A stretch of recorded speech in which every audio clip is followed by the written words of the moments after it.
Should still working. Oh, got the microphone. Y'all, welcome on to the show. It is your boy Val.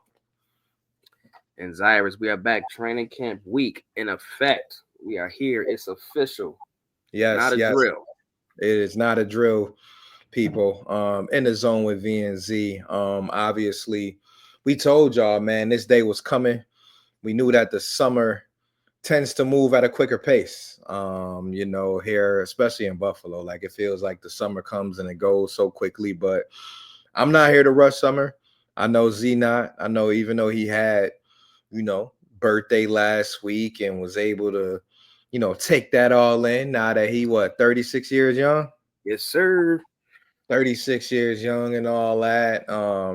Wife had her birthday too, right? Yes, sir. Yeah. Shout out to Emily too, and all my other cancers out there. I know it was a lot of birthdays going on. My man D Nell had his birthday last week too. So yeah, D nasty. D D D. Nell. Shout out to the God. Yeah, but nah, man. Shout out to my cancers out there. I guess it's Leo season or something like that. But Something like it. I I don't know. don't keep track.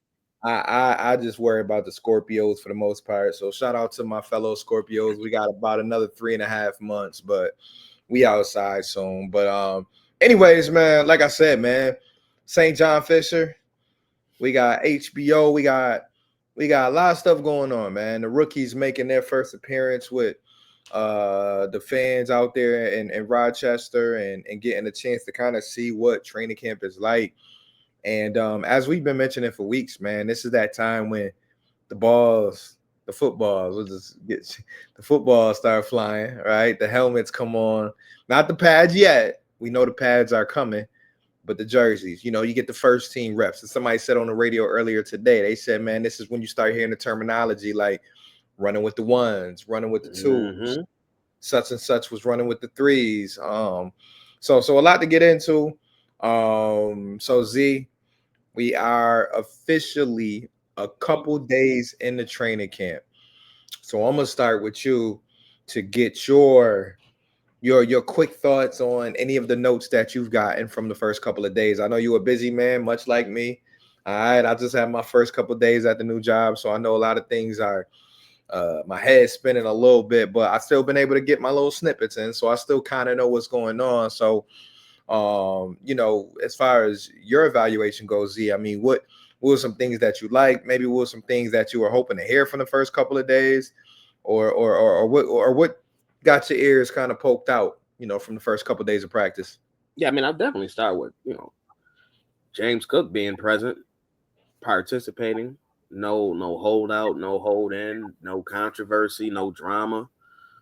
So he just seems like he a cat that's all about ball.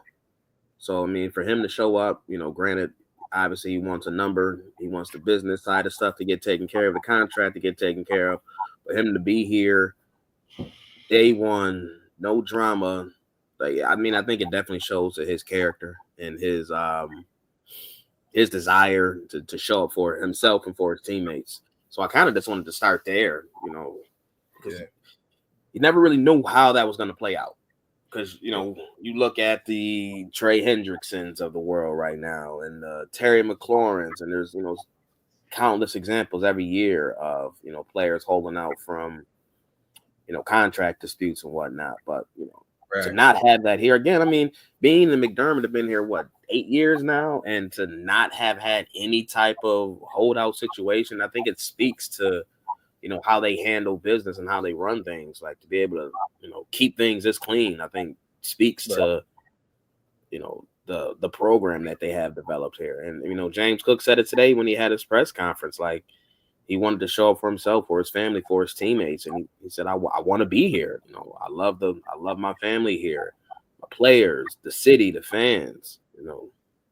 We wasn't hearing this type of stuff from players 10 years ago, 15 years ago. So I said that I think it means something different when players actually want to be here. But that's some off the field stuff. But on the field, you know, I it's still early, no pads on yet. But to see the um the speed that Max Harrison plays with, is, gets me excited. Seen a couple clips here or there, but that one where they had, that back end zone shot where my man wasn't even on the screen, and all of a sudden, out of nowhere, just flashes in, makes a play on the ball, and I'm like, see, that's why they drafted him. Those type of plays right there. I'm excited again, just like it was draft night all over. This is a level of speed that we have not had at that position in Wow. since what, Wow. Leota? I I mean, I really don't know even last time we had this level of speed in honestly, the corner even position. and honestly, to keep it real, not to cut you, but like even Leotis didn't have like closing speed. Leotis just had all out, Straight line quickness speed. and like Yeah, straight line. Yeah, like he could catch a punt and take it, but like yeah. He didn't play as fast as speed. right, exactly. He didn't play DB with that Right. level of speed. Like I think the intriguing part about Max is like you said, if you watch the tape, if you watch what he did in college, especially in 2023.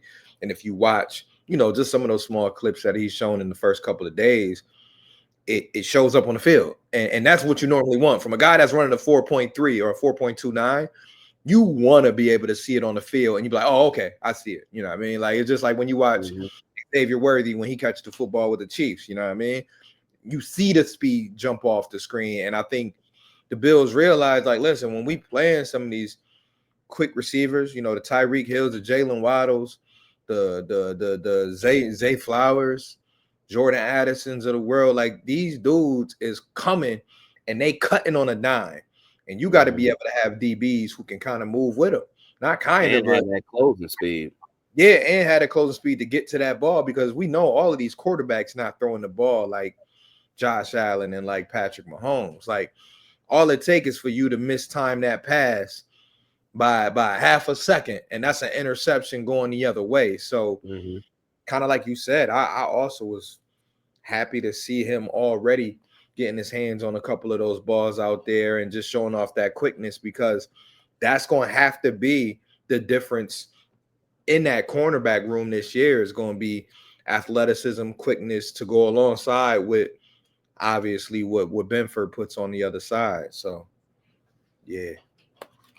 Anything else you had on that? Yeah, I mean, that was the biggest thing that, it really jumped out to me just these first couple of days, hearing reports, Matt Milano looking healthy, you know, flying around out there like he does, showing good anticipation. Tre White out there again, looking healthy, Right. engaging his personality. Like he's such a good player for the room. Like whether he ends up starting or not, just his presence back on this team, I think is just contagious. Like he has that type of personality that people just gravitate to. So like even just having him back on this team, I think is going to pay dividends. But also, coming out getting first man off the bus, getting that shot at CB2, Right. it's going to be a nice healthy balance. I mean, nice healthy competition between those two, and may the best man win. Yeah, and they got the ultimate. They got the ultimate safety valve and Tre White too, because you look at it like you telling me worst case scenario week 1 against Baltimore, I got to go out there with Tre'Davious White and Christian Benford. That is my worst case scenario. Like, come on, it don't get no better than that. You know what I mean? Especially if he's able to obviously at least play at a very decent, very good level. But your best case scenario obviously is Max just shows the ability to not be able to get off the field, once we get to, putting the pads on, once we get the preseason. Because I agree with Sal Capaccio. He said it on the radio a couple of days ago. He kind of said, like, hey, really for Max, all he has to do is really play football and show, his playmaking ability in a few instances, whether it's Yeah, preseason. I agree. As long as he doesn't drop the ball, like not literally, like as long as he doesn't have lapse in judgments and Right. completely, breaking down on plays, and I think it's his job to lose. I mean, as Right. long as he shows that he is capable of understanding the defense and executing what's asked of him, Yeah. I mean, I think it's his job because Yeah. then I think that's definitely what the Bills want. They want him to be able to take it, but Yeah. actually earn it at the same time, not just be handed the role. 100%. Because I mean, you go back to what 4 years ago when Benford essentially started getting first team reps, is because he actually fought his way and Oh yeah, earned it. Like, it wasn't like they walked out and was like, "Here you go, Kyer. Here you go, Benford." Nah, like nah, he had to get that job in front of Dane Jackson. Dane Jackson was CB2, and literally Kyer, Benford, Dane, they was all fighting for that 2 spot. You know what I mean? And mm-hmm. it's funny because Trey was on the other side at that time Right, watching that all go down. Now he on the now he had to mm-hmm. see spot fighting, but like it's a different fight. Like it's not like, at least I don't feel like it's not like if Trey don't win the CB2, he off the team. Like, nah, Right. I think Bills are smart enough to know, like, if you want to have a young rookie you going with, you need that veteran corner, like literally on his hip, for Yeah, the and I entire. I wouldn't be surprised if they eased him into it. Like, I mean, I wouldn't say a true 50-50 split, but if Max wins that job, I still would expect to see Trey out there in certain situations Right. where even if it's just, 10, 12 snaps a game, like I think they'll still, you know, not give him a full workload just to kind of ease him into Yeah. that role. 'Cause again, bro, to be a start in general, to be a starter week one in the NFL is tough, let alone at a position where you're going against the ultimate athlete. Yeah. Like, because in my opinion, outside of quarterback, CB is probably the hardest position just to pick up and play because Yeah. it's pure reaction, Yeah. 100%, and you're going against the most athletic position on the field. So, like, to do that day one as a rookie, that's a lot And to ask. and I think you gotta look at it too, like, and it can go multiple ways. That's why I think that battle is probably the most intriguing battle from the standpoint of like you can't lose with whoever wins.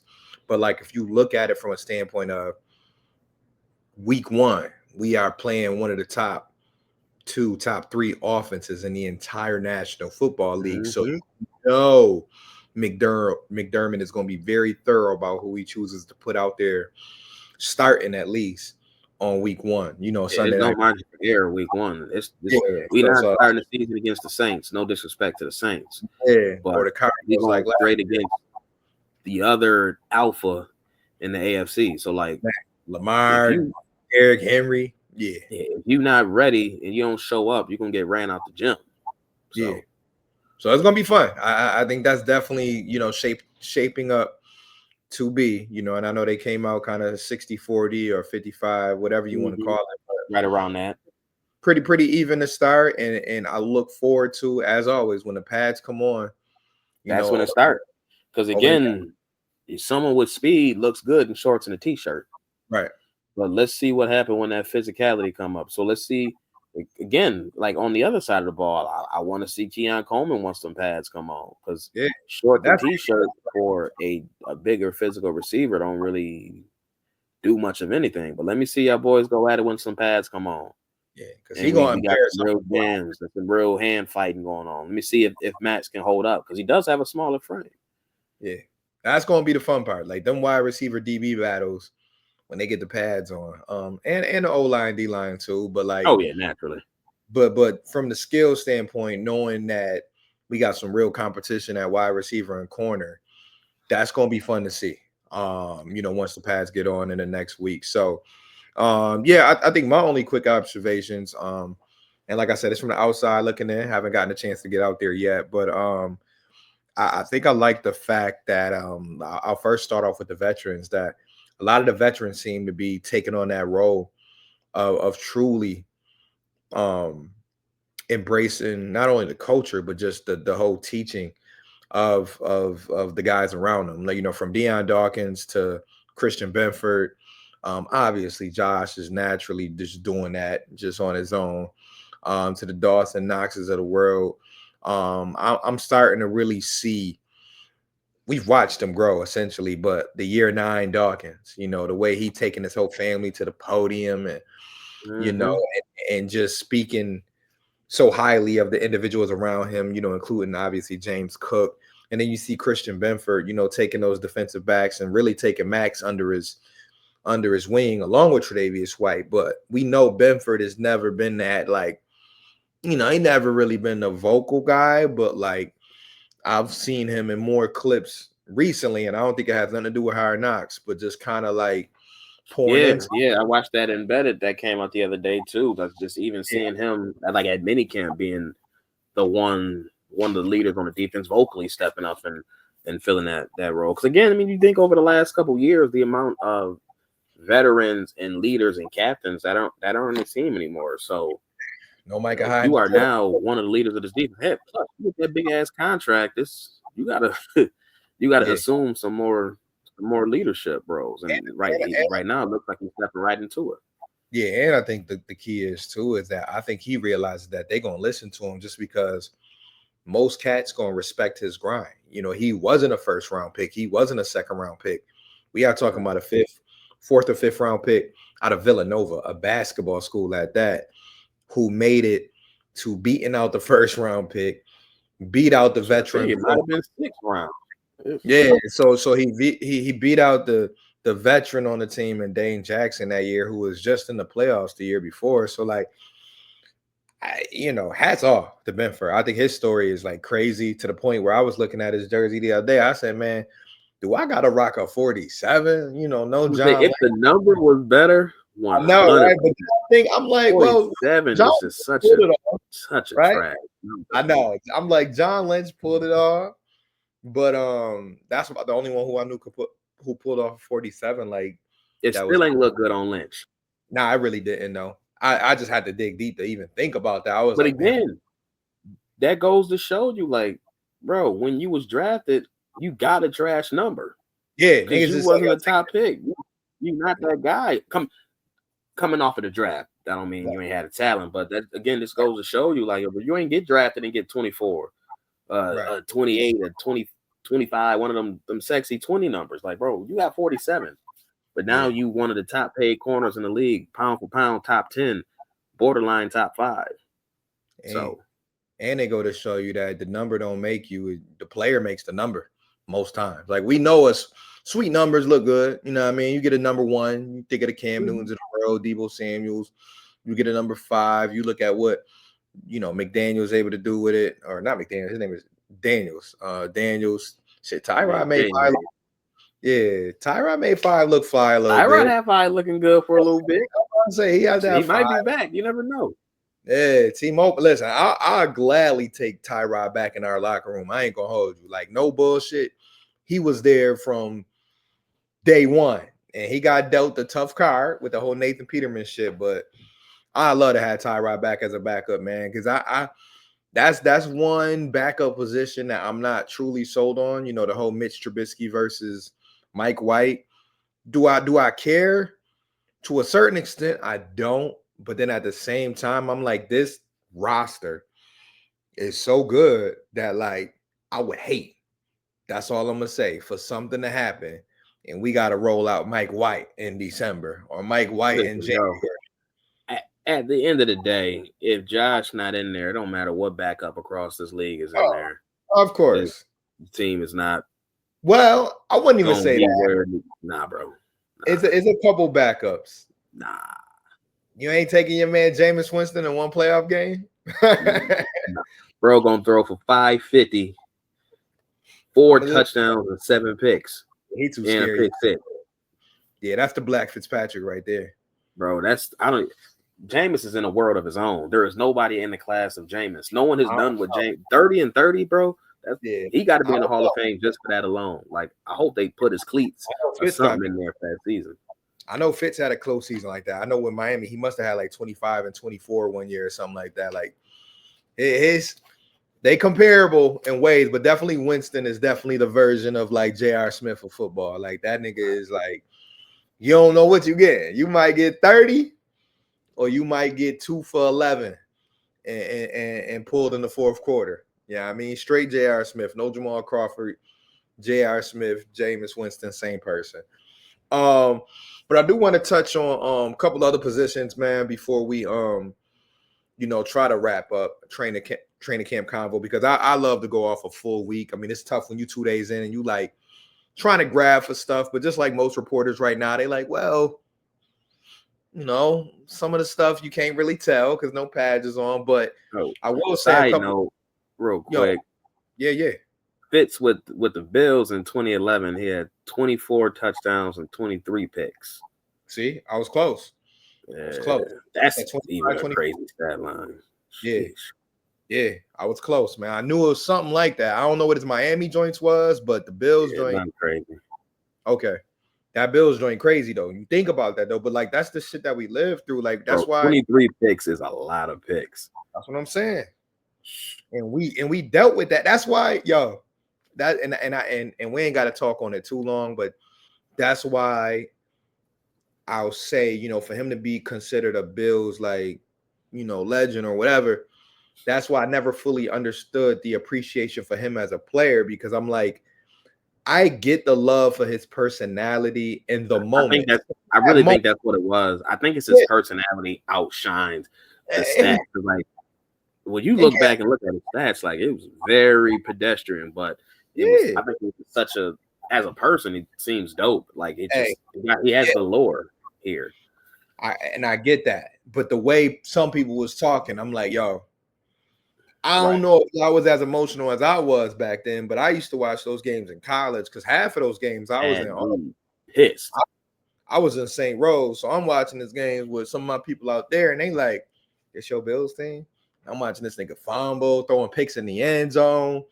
I'm like, oh, here we go again. Like it was times when we going on the fourth quarter, I'm like, I already know this nigga about to do something to lose the game. Mm-hmm. I know it's coming. Last 4 minutes, you know that pick coming. Here it come, boom, interception. And then he goes snapping his thing off like, yo, bro, I don't want to see you do that. You know what you doing. You know you a bum. That nigga used to get me tight, bro. Like, I ain't going to. That dude would avoid 3 sacks, throw it across the field, pick, like, pick, game over. You know the worst part about it, bro? He would bring the team back right to the edge of coming back or right to the edge of victory. And then interception. Like, come on, man. I ain't had no time for that. Listen. Half of the time, it wasn't even like it was going to be like the game-winning touchdown. It was going to be like the touchdown to make it a 3-point game or a touchdown to keep it alive. To keep it alive. And like, motherfuckers couldn't even do that. That was like some really tough Bills years. That's why I say, like, my skin, I hate that it's super thick like this when it comes to sports, but that's what made me like that whole drought. Mm-hmm. That drought the fact that the Bills still have fans after that era of football. It's crazy. We all deserve a pat on the back to getting through that man. That's why I'm gonna enjoy this last season at the stadium, because like many of us, like I know you're gonna be there for the grand, you know, the jump off, the new and improved, and we're gonna get in there a couple games a year. You already know that. But like I'm thinking back to the memories I had in this stadium, and it's like, bro, I was there when Jeff Toole was up against the undefeated Chiefs, and we almost knocked them out. And then that man decided to throw an interception on the yard line at the one. Yeah, like whoop, pick six, going the other way. There goes your hopes. And I had 50-yard line seats. You know what I mean? Like that I paid $40 for. Like I done been through some games. I done watched some games in that stadium. You know what I mean? We all know the notorious Sam Adams young man rumble touchdown against Tom Brady when Lloyd. That's one game I wish I was at. Right, I wasn't there either, but I remember once again watching that out there in Schenectady. Yeah, I'm at the bar. It's like 30 other Bills fans. We in there going. Matter of fact, hold on. Fast forward. I'm thinking about the Fitzpatrick game when they came back down 21 and they won that game. I wasn't there. Yeah, that long Fred Jackson play. Yeah. That was that game was the 2011, 2012, whatever. Yeah, I think that was 11. Yeah, but the Lawyer Malloy game, I think I was still in high school though. I think I was in we was younger heads then. We was younger. But I mean just, and it's funny, some of the most memorable games though in the last 20 years were really like involving New England. You know what I mean? When they wasn't beating up on us. Like them few times. 3 times. I was about to say the few times we was able to smack them up, it ended up being you know, games that were classics, you know, for the stadium. So we'll definitely touch on that before the season starts as far as classic games go. But I did want to hit on a couple of the young cats too that seem to be getting some good reviews from the reporters, and that is none other than your boy Deion Walker. Right? They said my man looking nice out there, looking lean, which I like to hear too, because it's one thing to come into the league.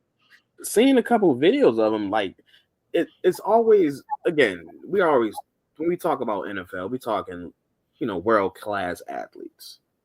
But to see somebody of his height and weight and then lack of actual like mass is crazy. Just the fact that these people can hold this type of weight without, you think of a 6'7", 340-pound person, you think of like Ted Washington or like a Sam Adams. It's like a massive human, but you see somebody like a Deion Walker frame, and it's just like you just think like, man, these athletes are just built different. Yes. And I'm really hoping, like, if he can really put it together, like stay healthy, because I know he has some back issues. If he can put it together and be like a younger version of Jordan Phillips, but just more disruptive. Like give me 2020 or 2021 Jordan Phillips when my man Jordan Phillips had 10 sacks. You know, I'm not saying Walker got to get 10 this year, but if as a third round pick, fourth round pick, if you can just give me that as like your ceiling, I'm good. If you can give me prime Jordan Phillips where you rotational, but you can get back in there and backfield and cause havoc, bro. Join the game, because I already know TJ Sanders is going to be a starter by next year, right? I'm already sold. Like I don't even watch too many clips. I done seen enough from college, and I've heard him speak enough to be like, oh no, he a year two starter. He a future starter. Violent. Like, yeah, he violent, but he like you can tell from just like his body language and like the way he talks, like this a dude that's going to be a starter for the Bills for at least the next 5 to 10 years. Like that, like go ahead, pencil it in.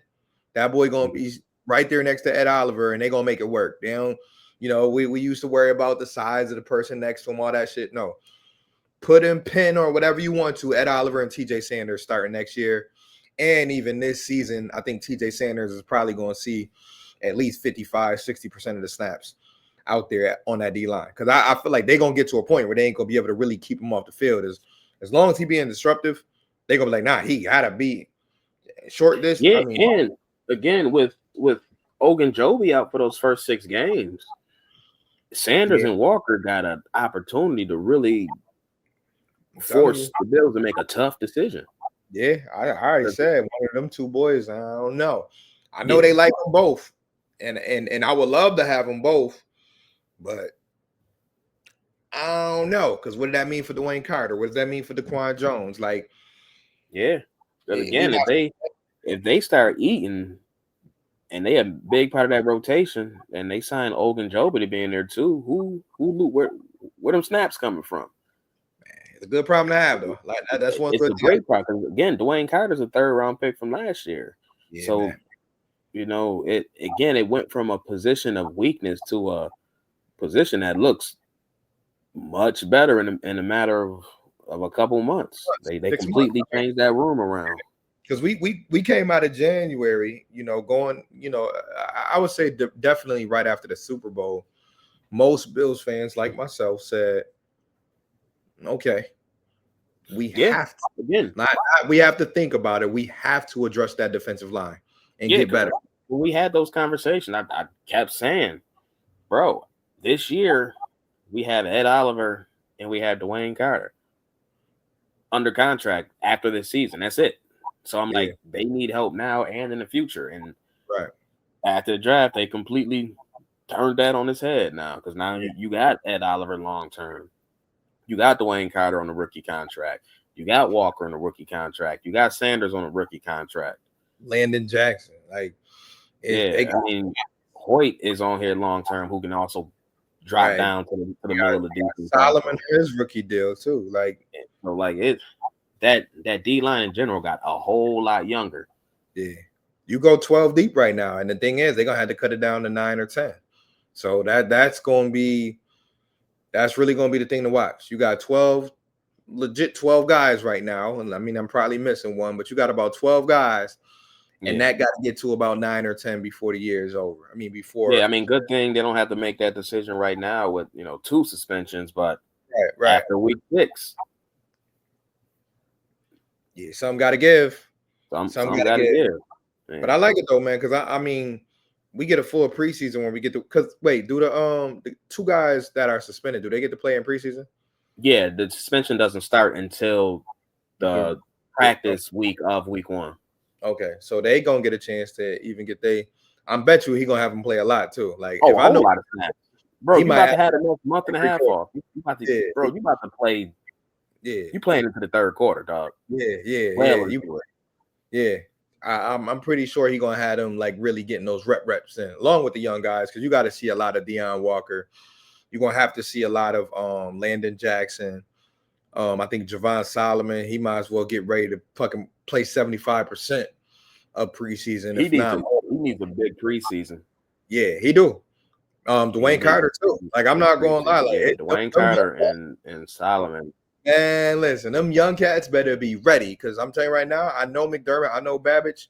If I, especially McDermott, he gonna have them young motherfuckers working their butt off to be like, hey, if you gonna make this roster, you have to prove it because I got veterans ready to go. You know what I mean? I got Joey Bosa over here. We ain't Joey Bosa might not even see the preseason field. You know what I mean? I still think he should get at least a quarter a game in, you know what I mean, One outside of the last series, game. the Right. whole preseason. That Yeah. I'm good.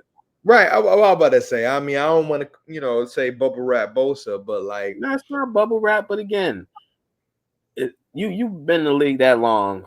You a player of that caliber. It's been there, done that. You going there just for the purpose of getting in and out of the huddle. It's new play callers in. You on a different team. it's a couple, Get it's a a couple couple. reps at that. Well, let me tell you something. How would you feel if they did that same treatment as Bosa if they did that with Greg Rousseau and Ed Oliver? Bro, Rousseau, I don't want to see preseason. He get his little one snap or his little one series. At Oliver get a little one series. Listen, I don't need Rousseau out there. I don't need Oliver out there. I don't need Milano out there at all. I don't need Definitely Benford not. out there. This how we got to say that, but definitely no Milano. Like, Milano, listen, bro. Milano ain't getting out one snap in the preseason. Don't even step on the field, bro. I don't need to see what you can do. I know what you can do. honestly, I'm about to go even deeper. Damn, now that I think about it, we got Bernard so ain't much. playing either. I'm about to say, damn near Bernard, damn near Benford. Like, I'm gonna stop right there. But it's about is a good 5 or 6 of them that I don't even think really need to do much at all. Bro, only starters that can see the field. Let the safeties play a little bit. Oh yeah, rap and Bishop. I say for chemistry purposes and just getting them on the same page, let them rock out. We already know Max Harrison and Trey gonna be playing back there. We already know it's gonna be a lot of the other corners, Jamarcus Ingram, Dorian Strong, Dane Jackson, Cam Lewis, Jordan Hancock. All right, got a chance to meet Yeah, him. we still got Daquan Hardy back there. Codrington technically is a corner too. Man, I almost forgot about Hardy. So you got a list of guys back there, and I was happy to see though that they had at the top gunners they had Dorian Strong, which I really feel like they got high hopes for. Dorian Strong, and then the wide receiver from last year, Jalen Virgil, I think his name is. Yeah, 89. Yeah, they had him as the top gunner along with Dorian Strong. So, if you're a wide receiver / corner, and you see that, you need to go ahead and work on your special team skills because right now they could be very well taking the last spot at corner and the last spot at wide receiver just for special team purposes. Yeah, And because 100%. I mean, one of the battles that probably aren't getting much run is what that punt return and kick return is. Because are they going to hold a spot just for Codrington? Because he's not doing anything on defense. Yeah. Or can they get by on kick return with Ty Johnson, whoever they did last year? Or are they going to have Khalil back there taking kicks? Or are you going to throw Elijah Moore? Or they had Kevin Coleman back there getting reps at punt return? Like, I don't know, but I do know I'm not a fan of the Khalil Shakir shit again because I know that was not at all. That was in the case of emergency last year, kind of, because they were just doing. Nah, man, you the highest paid wide receiver, most consistent. I mean, at training camp, him and Coleman have been taking reps at punt return. So yeah, but guess obviously in a menu somewhere. I don't want to see it. Yeah. Hey, I better come up with another plan because I much rather And like I said, we'll see where the numbers shake out. But I mean, if Yeah, I they don't can, want to see Shakir out there. I mean, listen, I'll see Shakir on those occasional, kind of like how they used to throw Micah Hyde back in there when you need a sure-handed catch. when you I don't sure really hand, need a return. Like, all right, we cool. But yeah, as a full-time returner, nah, bro. You too I'm not valuable to the team. yeah, I'm about to say you too valuable, bro. Even Coleman, like we saw how it was with 5, 6 games with no Coleman. Like, I'm good, bro. Like, I really, in a perfect world, I would love to see Covington be our designated punt returner slash kick returner, because I really do feel like we could have used him, when he got hurt in the end of the year, like for 1 or 2 of those playoff games where they could have just used like some better field position, to get to the 50-yard line or shit. Yeah, I Even mean, I don't know, man. Like, I like what he did, but in the playoffs, Shakir held it down when he was on return. he did. I just think that Kyronton is just that good. I just think like he got an ability. You think about it, you trade for a guy like him because you saw something. You traded for an Right. undrafted guy. So you must have saw something. And I saw a little bit of it because I saw some games where I'm like, oh, one trip Yeah. away from breaking that shit 100 yards Yep.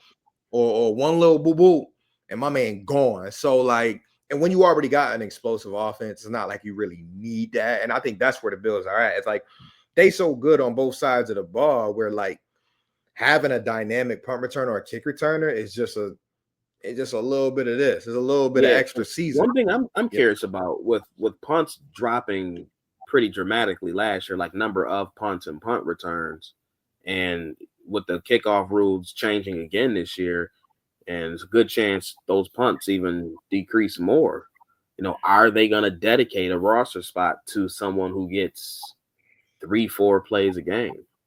Right. And I think that's probably going to be the decision more than anything, not necessarily the talent that Codrington brings, because he definitely does. But I think it's a matter of, do we value this position enough to have just a dedicated, spot for it, or is that roster spot better used somewhere else? Right. Yeah, it's definitely a tough one to think about. I'm not trying to go that deep into it now because I'll end up hurting my brain trying to think about what that last 4 spots on the team gonna look Oh like. man, listen, the back end competition on this roster is like I don't envy the coaches, especially like in the DB room. Like Yeah, them cornerback cuts it's going gonna be to tough. be tough. Buffalo is going to lose some talented players. Yeah, There's, this and might be there's no way around it. and this might be the first year they lose some of that homegrown talent to a young guy. Like I'm looking at, especially the 2 UV guys, and Cam Lewis and Jamarcus Ingram, and I'm Yeah, thinking like one of those two might not be on the team, and not because right. they're not good, but just It's because I got these rookies that can yeah, I got these be rookies that can damn near fill your shoes and for the on, low, on a 4-year contract, cost right? control. So Cost control, right? So it's like, and quiet as kept, you drop one of them rookies, whether it's Hancock or Strong, they you might damn they near. not gonna shoot. They're not gonna get to the practice But, squad. but if you drop, let's say a Cam Lewis, Mm-hmm. you can probably bring him back on the practice squad. Yeah. Because I don't see nobody just like, oh shit, Cam Lewis a free agent. Oh, let's go. Claim him. Like, nah, that's Bill shit right there. Unless you Right.